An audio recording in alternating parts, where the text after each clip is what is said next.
আমার বন্ধুগণ, বিশ্বনবী মুহাম্মদ রাসূলুল্লাহ সাল্লাল্লাহু আলাইহি ওয়াসাল্লাম 1400 বছর আগে বুখারী এবং মুসলিম শরীফের একটি হাদিসের ভিতরে খুব সুন্দর করে পয়েন্ট আউট করে দিচ্ছেন।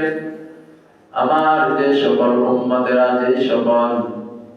উম্মতেরা সুখী পরিবার গঠন করতে চায়, আদর্শ পরিবার গঠন করতে চায়, তারা যেন দিনদার সঙ্গিনী নির্বাচন করেন। যেহেতু একটি পরিবার গঠন করতে হলে দাম্পত্য জীবন প্রবেশ করতে হয়, আর দাম্পত্য জীবন তখন হয় বিবাহের মাধ্যমে। তখন বিশ্বনবী মুহাম্মদ রাসূলুল্লাহ সাল্লাল্লাহু আলাইহি ওয়াসাল্লাম বলেছেন, একজন পুরুষ, সে যদি পুরুষ হয় তখন সে একজন দিনদার নারীকে চুজ করবে।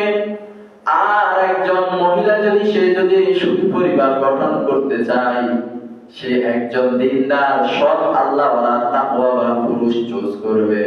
বিশ্বনবী মুহাম্মদ রাসূলুল্লাহ সাল্লাল্লাহু আলাইহি ওয়াসাল্লাম বলেছেন, চারটি জিনিস দেখে তোমরা নারীদেরকে বিয়ে করো এবং চারটি জিনিস দেখে তোমরা পুরুষদেরকে বিয়ে করো।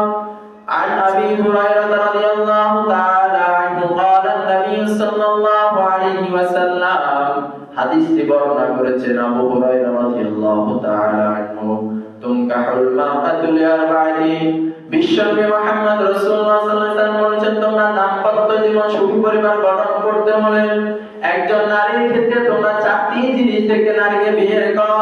লিমা ওই নারীর ধন সম্পদ থেকে, 2 নাম্বার ওয়ালি হাসবিহা ওই নারীর বংশ মর্যাদা দেখে, 3 নাম্বার ওয়ালি জামালিহা ওই নারীর সৌন্দর্য রূপ লাবণ্য দেখে, 4 নাম্বার ওয়ালি দীনিহা ওই নারীর ভিতরে দ্বীনের প্রতি কেমন ভালোবাসা রয়েছে, কেমন মহব্বত রয়েছে, এগুলো দেখে বিয়ে করার জন্য যিনি বলেছেন তিনিকে মুহাম্মদ সাল্লাল্লাহু আলাইহি ওয়াসাল্লাম বলেছেন।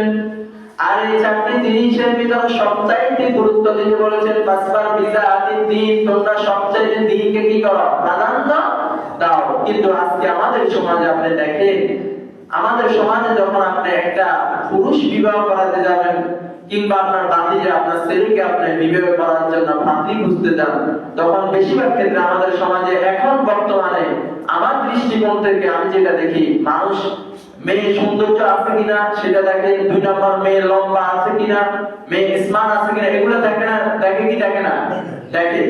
আপনি মিলিয়ে দেখেন, আবার যখন নারীদেরকে বিবাহ করার জন্য কোন পুরুষ প্রস্তাব গ্রহণ করে, তখন আপনার মেয়েকে যখন আপনি বিয়ে দেন কিংবা আপনার ভাতিজিকে বিয়ে দেন, দেখা যায় কি ওই নারীর জন্য যে পুরুষের বিবাহ প্রস্তাব এসেছে, আমরা সর্বপ্রথম ওই পুরুষের দিনদারিত্বটা দেখি না, ওই পুরুষ কি হালাল ইনকাম করতেছে কিনা না হারাম ইনকাম করতেছে, ওই পুরুষ কি আমার মেয়েকে, আমার ভাতিজিকে পর্দায় রাখতে পারবে কিনা, ফ্যামিলির ভিতরে নবীর আদর্শ আল্লাহর সুন্নাত আছে কিনা, এগুলা কি দেখে?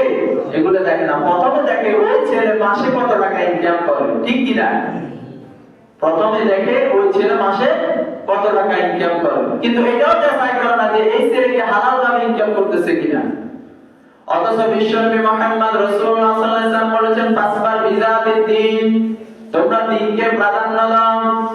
একজন নারী যতই সুন্দরী হোক না কেন, একজন নারীর বংশমর্যাদা যতই সুন্দরী হোক না কেন, ওই নারীর ভিতরে যদি আল্লাহর তাকওয়া, আল্লাহর দ্বীনের প্রতি মহব্বত যদি না থাকে, পর্দা মানার মতো যদি আগ্রহ যদি না থাকে, তাহলে আপনার সন্তানকে কিংবা আপনি যদি ওই নারীকে বিয়ে করেন, বিয়ে করার পর আপনি যদি সংসার শুরু করেন, আপনার ওই সংসারে সুখী যিনি করবেন না তিনি কে?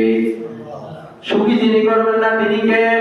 আবার আমরা যখন আমাদের সমাজ, আমাদের মেয়েগুলোকে, আমাদের ভাতিজিগুলোকে, আমাদের বাগ্নিগুলোকে যখন আমরা বিবাহ দিব, বিবাহের সময় যদি আমরা ওই ছেলের দিনদারিত্বকে প্রাধান্য না দিয়ে যদি আমরা ওই ছেলের দুনিয়াবি মোহে পড়ে, ওই ছেলের টাকা পয়সা হিসাব, অর্থ স্বাবলম্বী দেখে যদি ওই নারীকে বিয়ে দিই, তাহলে আমাদের ওই মেয়ে, ওই পরিবারে সুখী যিনি করবেন না তিনি কে? দেখেন বিশ্বনবী মুহাম্মদ রাসূলুল্লাহ সাল্লাল্লাহু আলাইহি ওয়াসাল্লাম খুব সুন্দর করে বলেছেন, দুনিয়াতে আপনার অর্থ সম্পদ, টাকা পয়সা, দৌলত সব কিছু থাকতে পারে, কিন্তু আপনার ঘরে যদি একজন নেককার স্ত্রী না থাকে, আপনার সংসারে যদি একজন আল্লাহ ভীরু নেককার বিবি যদি না থাকে, তাহলে আপনার ঘর, আপনার সংসার কি সুন্দর হবে নাকি? বুঝে থাকলে